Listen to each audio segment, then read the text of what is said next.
भागे देवी कमल लोचन विद्यारूपे विशालाक्षी विद्यामदेही नमोस्तुते।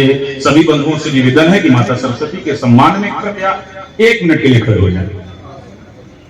हमारी परंपरा है कि हम जब कोई भी कार्यक्रम अपना प्रारंभ करते हैं तो ज्ञान की अधिष्ठात्री देवी हमारी माता सरस्वती है और हम उनका आह्वान करते हैं, वंदन करते हैं, निवेदन करते हैं कि उनकी तरफ से हम सब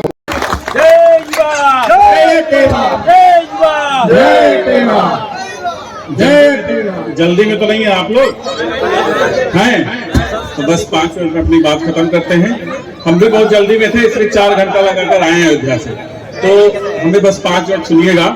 आदरणीय मंच, आदरणीय प्रबंधक जी, हमारे मंडल अध्यक्ष मनीष जी, जिला संयोजक संदीप जी, जिला मीडिया प्रभारी रसल जी, देशराज जी, उमेश जी ने भी शानदार भाषण दिया राष्ट्रीय शैक्षिक महासंघ से, दीदी पटेल जी और विनय जी ने जो आज का कार्यक्रम में कराया है, उनको आभार है हमारी तरफ से, पूरे अटेवा पेंशन बचाओ मंच की तरफ से, आदरणीय बंधु जी की तरफ से, क्योंकि आज उन्होंने जिस कड़ी को जोड़ा है वो एक महत्वपूर्ण कड़ी है और आज होली मिलन के समारोह के अवसर पर आज हम लोग एकत्रित हुए हैं। हमारे ब्लॉक अध्यक्ष पवन जी, राकेश जी और नवाब यहाँ कैसरगंज के आशीष त्रिपाठी जी, आपका सबका स्वागत है। जिसका नाम छूट जाए, मनोज जी भी प्राथमिक शिक्षक संघ से बैठे हैं, जिसका नाम छूटे वो पेंशन की बात याद रखिएगा।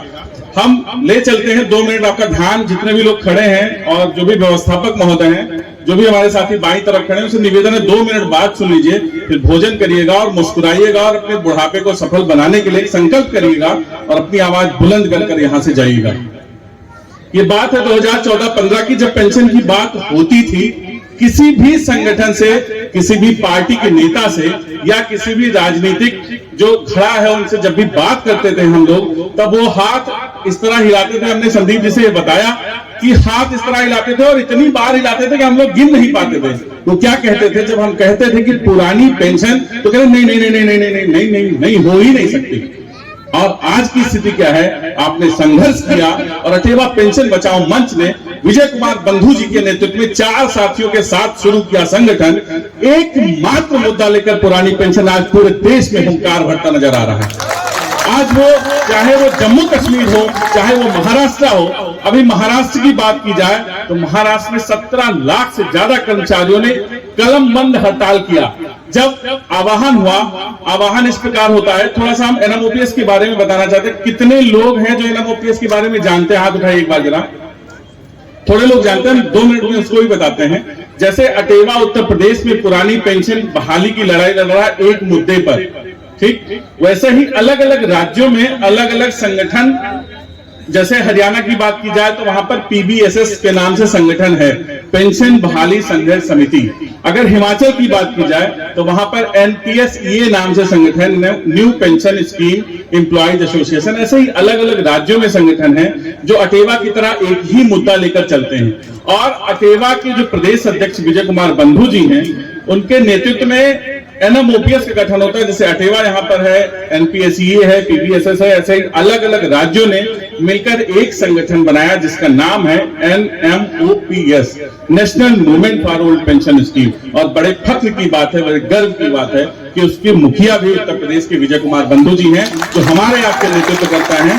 और सबसे मजेदार बात है कि वह पेंशन विहीन है, यानी जो आपका दर्द है, जो हमारा दर्द है, जो इस मंच का दर्द है, वह दर्द विजय कुमार बंधु जी का है। और जो अन्य संगठन हैं, उनका मुखिया क्या है? वह पेंशन वाला है, वह ओपीएस वाला है। तो जब रैली की जाती है, अटेवा रैली करता है, अगर आप जैसे कि आगामी कार्यक्रम है 16 अप्रैल को, दिन रविवार है, तो जब आप पेंशन संवैधानिक मार्च निकालेंगे तो किसके लिए? पुरानी पेंशन बहाली के लिए। आप कोई आंदोलन करेंगे तो किसके लिए? पुरानी पेंशन एकमात्र मुद्दा के लिए। आप कोई लाठी खाते हैं, आप कोई दरी बिछाते हैं, आप कहीं भूख हड़ताल करते हैं, आप कहीं कलम बंद हड़ताल करते हैं, केवल एकमात्र मुद्दा है पुरानी पेंशन बहाली। लेकिन अन्य संगठन की जहां तक बात है तो वह एक खर्रा देते हैं, एक लिस्ट देती है, मांग पत्र देते हैं। लेकिन दिक्कत की बात यह है, दुख की बात यह है कि वह उन किस मुद्दों पे बात कर जाए हमको नहीं पता चलता। वो मंच वालों को पता चलता है जो कि 6 फीट ऊपर रहता है मंच ना, ठीक बात है। वो बात करने जाते तो हैं मुख्यमंत्री जी से, वो बात करने जाते हैं सक्षम अधिकारी से, लेकिन वो किस मुद्दे पर बात करें ये नहीं पता चलता हमें। लेकिन अटेवा अगर बात करता है तो सिर्फ एकमात्र मुद्दा पुरानी पेंशन बहाली के लिए। जय युवा, जय युवा, जय युवा। आज अटेवा प्रमाणित है। पूछिए क्यों? पूछिए, आगे वाली लाइन वाले पूछिए क्यों? प्रमाणित इसलिए है क्योंकि जब हम पेंशन की बात करते थे साथियों तो कोई सुनने वाला नहीं था ना। आज चाहे आपकी लोकसभा हो, चाहे वो आपकी राज्यसभा हो, चाहे आपका विधान भवन हो, हर जगह पुरानी पेंशन की बात होती। क्यों होती है? क्योंकि 2015 से ही लड़ाई शुरू हुई। जब परिवर्तन आया एनपीएस में, जब सुधार किया गया, आपको याद होगा 21 अगस्त 2016 से 25 अगस्त 2016, हम उस दौरान की बात करते हैं। 5 दिन की भूख हड़ताल थी। हमारे ऐसे साथी थे जो पहली बार घर से निकले थे, जो शायद उनके माँ बाप, उनके संरक्षक, उनके गार्जियन उनको बाहर नहीं जाने देते थे, लेकिन एकमात्र मुद्दा पुरानी पेंशन को लेकर 5 दिन की भूख हड़ताल की। कितने दिन की? 5 दिन की। 21 अगस्त 2016 से 25 अगस्त 2016 को उस भूख हड़ताल में मिला क्या?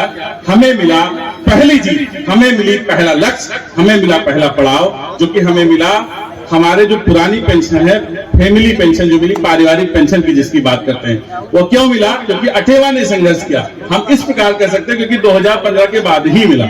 अटेवा 2015 में 14 में शुरू किया लड़ाई और 2015 में पहले जीत मिली और हम सफल हुए। हमने कहा प्रमाणित क्यों है? क्योंकि आज सबसे पहला राज्य है जब राजस्थान में पेंशन बहाल होती है और राजस्थान के मुख्यमंत्री, पूरे देश का मुखिया, हमारे मुखिया को, हमारे संगठन के मुखिया को जब साफा पहनाता है और स्वागत करता है तो हर कोई ये सोचता है कि वह साफा अभिनव सिंह राजपूत के लिए हो सकता है, वह साफा संदीप जी के लिए हो सकता है, वो साफा आपके लिए हो सकता है। बहुत गर्व की बात है कि जब पहला कोई मुद्दा आया, पहला कोई नेतृत्व करता आया जो हमारी बात करता है और हमारी बात सुनता है। एक ऐसा संगठन अटेवा, जब ब्लॉक अध्यक्ष भी विजय कुमार बंधु जी के पास फोन करता है, अगर फोन रिसीव नहीं होता, जब अभिनव सिंह राजपूत के पास फोन करता है, जब संदीप जी के पास फोन करता है, तो वह वहां से वापस कॉल आता है और हर कोई सामान्य सा व्यक्ति, सामान्य सा शिक्षक और कर्मचारी कॉल करने की हिम्मत करता है। और कोई संगठन शायद ऐसा नहीं है जहां पर हम अपनी बात सीधे प्रदेश अध्यक्ष को या राष्ट्रीय अध्यक्ष को पहुंचा सकें। आप अटेवा के सदस्य हैं। हाँ, प्रमाणित करने की बात हम कर रहे थे। तो राजस्थान में पेंशन बहाल हुई, झारखंड में पेंशन बहाल हुई, छत्तीसगढ़ में पेंशन बहाल हुई, पंजाब की बात आते आते रुकती है थोड़ा, हिमाचल में पेंशन बहाल हुई। तो इस तरह से हम कह सकते हैं कि अटेवा प्रमाणित है। प्रमाणित है कि नहीं है?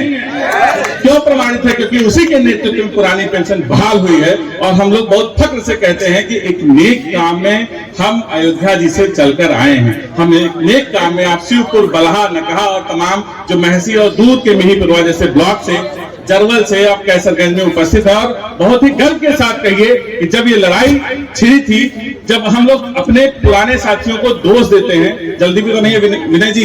जल्दी में तो नहीं। जब पेंशन की बात करते हैं हम लोग, जैसे हमारे पिताजी भी अध्यापक हैं और प्राथमिक शिक्षक संघ में ब्लॉक के नेता रहे हैं, मंत्री रहे हैं, तो हमने कहा पापा आप ही की वजह से दिक्कत हुई, आप ही की वजह से हम लोग की पेंशन छीनी गई। तो चूंकि हमारे पिता हैं मनोज जी, तो उन्होंने कहा कि नहीं यार, हम लोग को पता नहीं था, उस समय हम लोग को दिक्कतें थी। हम लोग अपने पुराने वाले जो पहले जनरेशन उसको कोसते हैं ना, क्योंकि हमारा मुद्दा आया, हमारी लड़ाई आई तो नहीं लड़े। लेकिन आज हमारे पास समय है, आज हमारे पास वर्तमान है, जब आप कह सकते हैं कि पुरानी पेंशन बहाली को लेकर हुकुम सिंह इंटर कॉलेज में हमने भी 4 घंटा समय दिया था और आंदोलन की रीढ़ बने थे। और संदीप यादव जी और अटेवा पेंशन बचाओ मंच बहराइच का हमने साथ दिया था। संदीप वर्मा जी माफ करिएगा, संदीप नाम से हमारे पास संदीप पटेल, संदीप यादव, संदीप वर्मा, ऐसे तमाम जामा साथी हैं जिनके नेतृत्व में हम काम कर रहे हैं। तो इस प्रकार से आज हमारे पास समय है जब हम पेंशन की बात कर सकते हैं। तमाम संगठन है, हर मुद्दा है। आप शिक्षक संगठन है, कर्मचारी संगठन जब कोई बनता है तब वो कहीं ना कहीं नेक इरादे को लेकर ही बनता है। हम बात करते नजर आते हैं, लेकिन जब भी बात हो, जब भी एक मुद्दा हो, एक मुद्दा पुरानी पेंशन, तब अटेवा का साथ दीजिए, इस बैनर का साथ दीजिए, क्योंकि हमने बताया और आपने सहर्ष स्वीकारा भी कि ये प्रमाणित हो चुका है। आने वाले समय में आज महाराष्ट्र में बड़ी टेंशन है, वहां पर शिंदे सरकार है, फडणवीस जी उप मुख्यमंत्री हैं, भाजपा का नेतृत्व आपको पता है। हम यहाँ किसी की बुराई नहीं करने आए, चाहे वो भारतीय जनता पार्टी हो, चाहे और राज्य की सरकारें और पार्टी की सरकारें हैं, हम वहां पर किसी की बुराई नहीं करने आए। आज आंध्र प्रदेश में YSRCP की पार्टी है, वहां के जगन मोहन रेड्डी जी मुख्यमंत्री हैं। वहां पर APCPSEA नाम से संगठन है, वहां पर हमारे जो राष्ट्रीय ट्रेजरर हैं वो पलेला जी वहां के प्रदेश के अध्यक्ष हैं आंध्र प्रदेश के। पहली जब कैबिनेट बनी थी आंध्र प्रदेश की जो सरकार आई है वो शिक्षकों और कर्मचारियों के दम पे आई है। आप आज देख रहे हैं झारखंड में सरकार बनी किसके दम पर? वो हमारे और आपके दम पर बनी है। तो आंध्र प्रदेश में कहा गया कि 8वें नंबर पे पहली कैबिनेट में रखा भी गया है और जल्द आने वाले समय में आंध्र प्रदेश में भी पुरानी पेंशन बहाली के आसार हैं। लेकिन उससे बड़ा टेंशन तो महाराष्ट्र में हो गया है। महाराष्ट्र में विदेश खांडेकर जी के नेतृत्व में 74 संगठन 74 संगठनों ने एक साथ कलम बंद हड़ताल किया है। और ये बहुत बड़ी बात है जब 17 लाख से ज्यादा कर्मचारी एक साथ हुंकार भरे। और जब भी आह्वान किया उन्होंने तो मुख्यमंत्री जी ने उनको वार्ता के लिए बुलाया। इसके पहले जब कलम बंद हड़ताल की बात आई थी तो मुख्यमंत्री जी ने बुलाया लेकिन मुद्दा हल नहीं हुआ। उनका एक ही बात कहना है कि हमें पुरानी पेंशन दे दीजिए, हम बात को खत्म कर देंगे।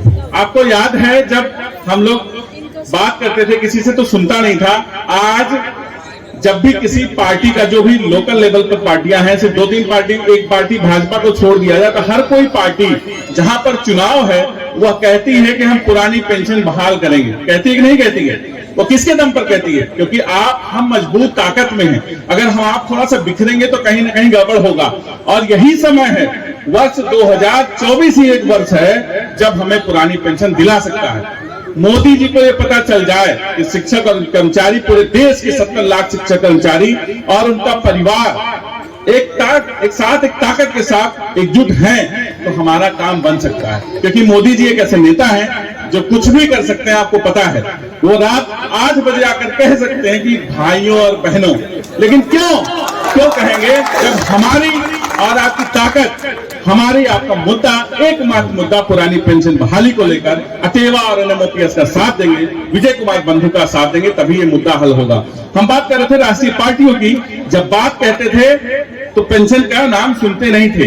आज तमाम पार्टियों ने पहले नंबर पे रखना शुरू किया और तमाम ऐसे नेता हैं जहां पर चुनाव होने वाला है, जैसे मध्य प्रदेश में चुनाव होने वाला है और साथ में कुछ राज्यों में चुनाव होने वाला है, तो उसका शीर्ष नेतृत्व, जैसे कमलनाथ जी वहां पर हैं या तमाम और नेताओं, किसी का नाम नहीं लेते हैं, वो क्या कहते हैं? वो कहते हैं हमारी सरकार बनाओ। कहते हैं ना, क्या कहते हैं? हमारी सरकार बनाओ, हम ओपीएस लागू कर देंगे। पहले क्या था? कोई कहता नहीं था। और कोई ऐसा नेता है वो कहता है क्या? मां चंडी की कसम, मां चंडी की कसम, हमारी सरकार आएगी तो पेंशन बहाल कर देंगे। ये क्यों हुआ है? ये हुआ इसलिए है। जय युवा, जय युवा।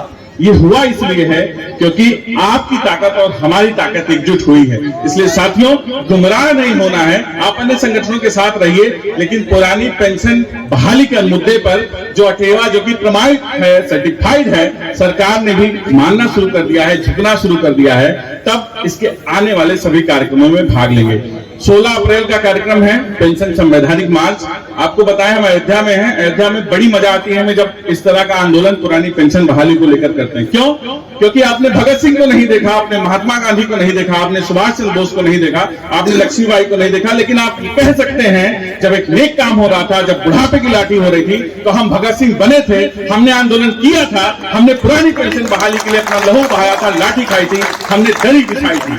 बहुत ही नेक काम है साथियों। जब आप देखिए, जो कोई रिटायर होता है, जब कोई सेवानिवृत्त होता है, जैसे ही महीने की आखिरी तारीख आती, जैसे मार्च 31 का महीना, तो 27, 28, 29 तारीख से ही हम लोग बाबूजी या अम्मा जी के पीछे पड़ जाते हैं कि आपको हम अब की बार लेकर चलेंगे बैंक, हम अब की बार लेकर चलेंगे आपका पेंशन निकलवाने। कहते हैं कि नहीं कहते हैं? लेकिन ये कब कहते हैं? जब उनका रोकड़ा आना है।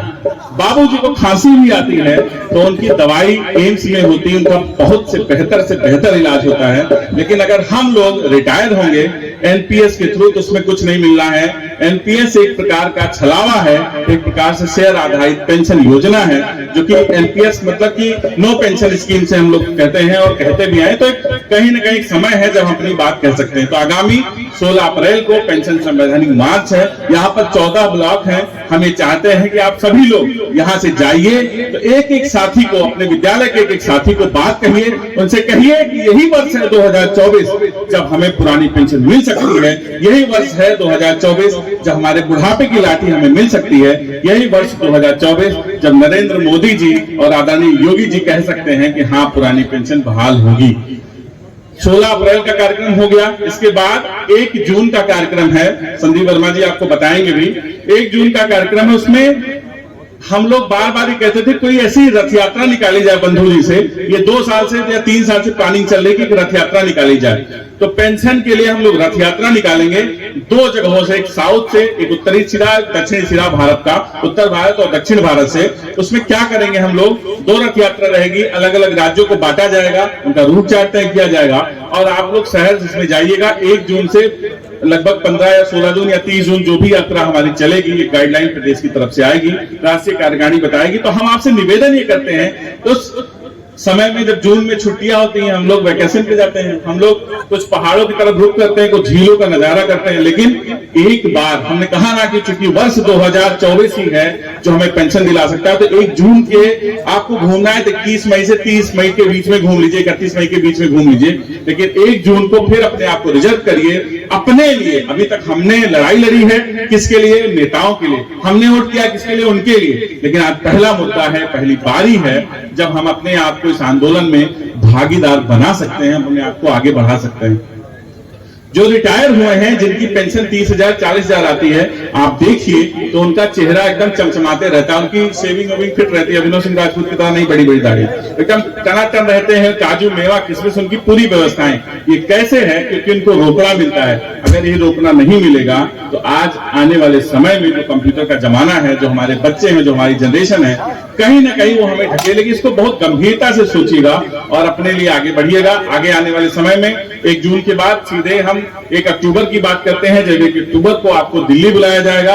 आपको पुरानी पेंशन बहाली के लिए वहां दिल्ली इकट्ठा होना है, रामलीला मैदान में। आपको लगता है टिकट नहीं मिलेगा तो अभी से टिकट कर लीजिए। संदीप जी की या विनय जी की या और भी तमाम जो साथी हमारे मंच पर बैठे हैं, उनकी गुजारिश में ना रहिए, आप अपने लिए बढ़िए और अपने मुद्दे के लिए आगे बढ़िए। तो बस 2 मिनट में अपनी बात करते हैं। हक और इंसाफ की हमने हिमायत की है, हक और इंसाफ की हमने हिमायत की है। अगर ये बगावत है तो हाँ, हमने बगावत की है, हमने बगावत की है, हमने बगावत की है। जय युवा, जय युवा। पुरानी